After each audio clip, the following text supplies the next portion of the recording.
Hey, I Teacher Thoughts here with my pitcher plants, which we're going to feed live today.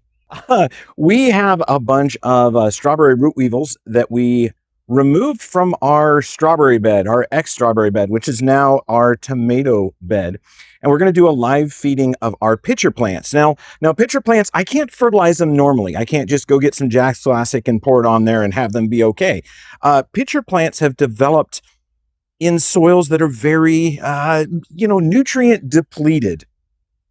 So things like, nitrogen, phosphorus, potassium, all the stuff that you would normally get that would feed a pitcher plant is devoid in that soil. So it doesn't have it. So they developed a way to modify a tendril on the end of the leaf to capture bugs and digest them. So we're going to give them some of the pests that we found in our strawberry bed yesterday as a way to fertilize them and get them their nutrition so this can keep growing bigger.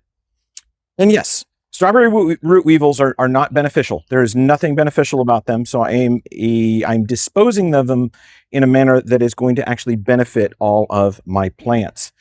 So I have some pitcher plants to feed, and if we have leftover ones, these would be the tropical. I also have some temperate pitcher plants, and we'll throw a couple in there. All right, so this is our work area for the day. I do need to be in a little bit of shade because these have been under artificial light indoors.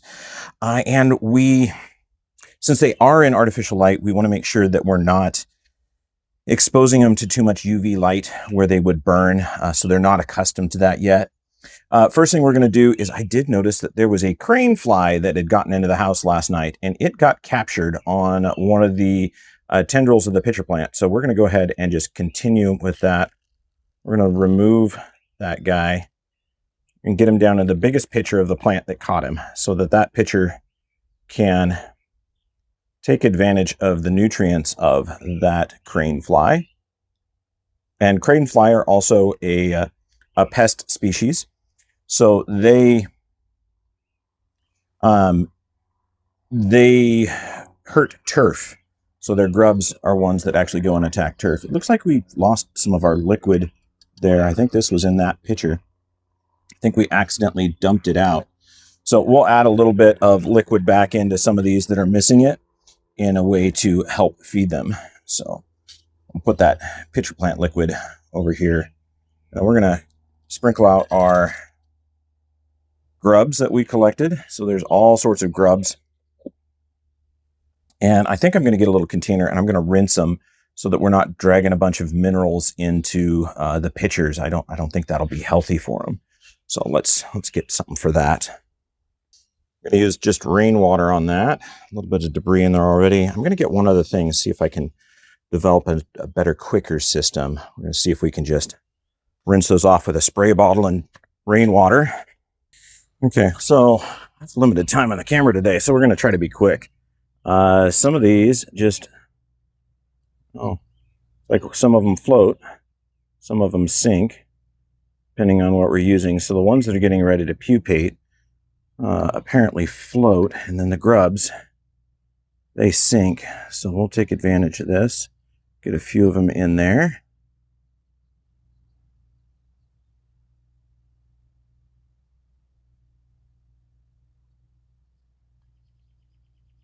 Yeah.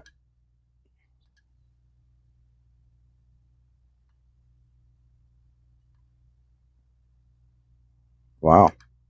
Grubs are really the pupa are really water resistant. They just absolutely pop up to the surface. They must have some sort of waxy coating or something on them.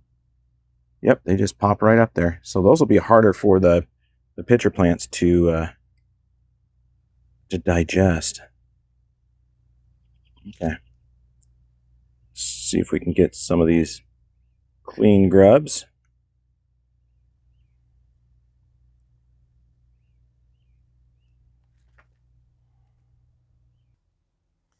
All right, so I've gone ahead and cleaned up a bunch of those grubs, got the soil off of them so we're not contaminating the pitchers with any nutrients that they shouldn't have.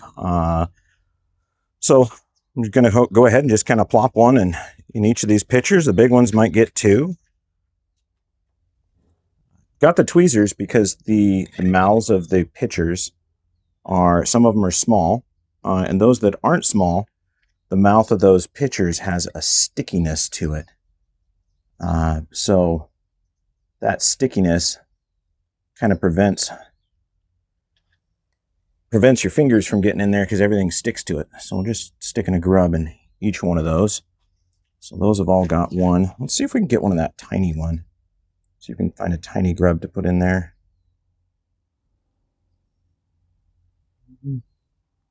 Because I want all of them to feed. Because the more I can get into these plants, and the more food I can get into them, the bigger the plant itself is going to get.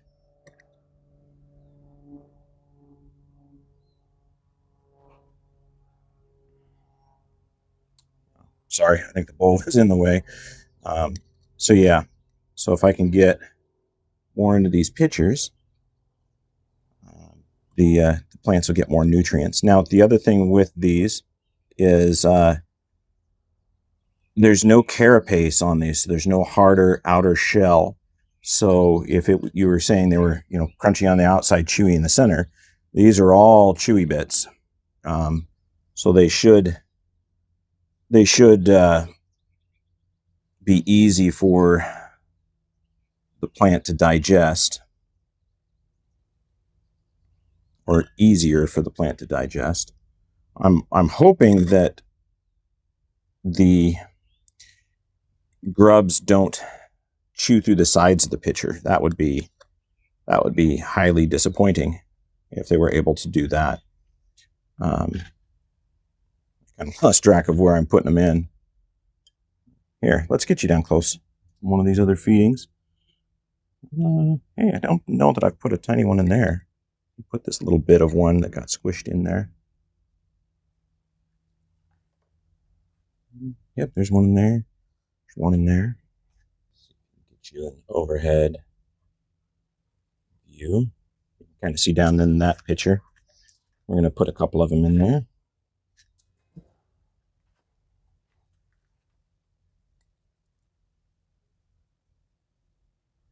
Just kind of drop them in. And in those, there are remnants of other insects. Oh, no, that one doesn't have any. I thought I'd gotten a cricket in there. Give him 3. Hopefully it's not too many, but I know they can be pretty full, according to what I've read. This is by far one of my best growing ones. Had a rough time. That one's got the crane fly in it too. Let's do these. Let's get another one in there. A little bit of juicy bits. Then we'll let you see kind of this one going in.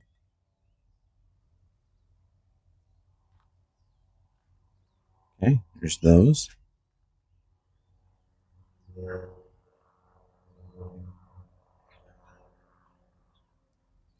So that's kind of the plan, is to give some of these larvae to my pitcher plants to help them grow quicker. Let's see if there's much in there. Okay. Put a couple in there. I'm going to add a little bit more.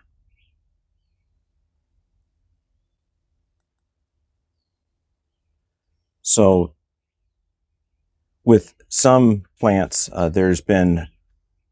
you can see a marked increase of growth after you feed them. So the plant responds to the increased nutrition by putting out more foliage, by putting out more pitchers.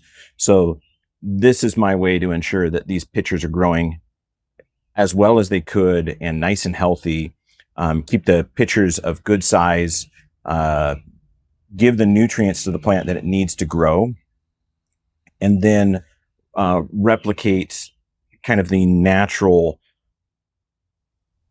processes that this plant normally experiences. So it's normally going to be catching insects like this. Some of these pitchers that are, this pitcher here is one of my larger ones. You can see that in comparison to my hand. So it's pretty good size. That pitcher itself, that's going to catch a lot of insects, but they have been known to actually catch lizards and mice and even some rats and some of the bigger ones. So this is just a natural development of this plant as far as ways to capture nutrients from nutrient poor soil. And that's really kind of the point of all of the carnivorous plants that I have, is they are collecting their nutrients through harvesting animals, specifically mainly insects. This is one this is old shipping damage. So this is one of the original leaves, and all the rest of these are new leaves that have come out. The one that froze long ago is actually this one.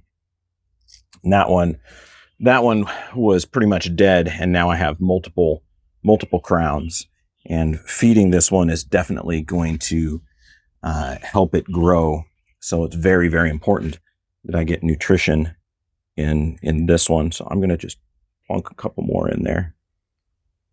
One thing that I've heard back from other owners of pitcher plants is you got to be kind of careful how heavy you load them, because you are putting organic matter in there, and that organic matter can also rot and can get stinky. So we're trying to make sure we're not doing too much of that. Oh, but anyway, I thought you might enjoy seeing a little bit of my live feeding of the tropical pitcher plants. We'll do a little bit with the temperate ones in just a little bit in another video, but really kind of enjoy these things.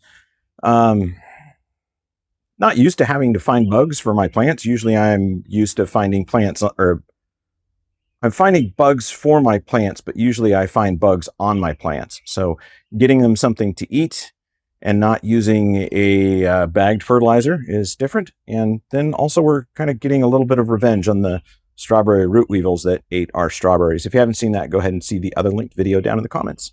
Anyway, as always, I hope you enjoyed. I hope you learned something. I hope you subscribe to our Patreon channel to support our channel if you feel I am doing a good job. So as always, thanks for joining. Ag Teacher Thoughts out.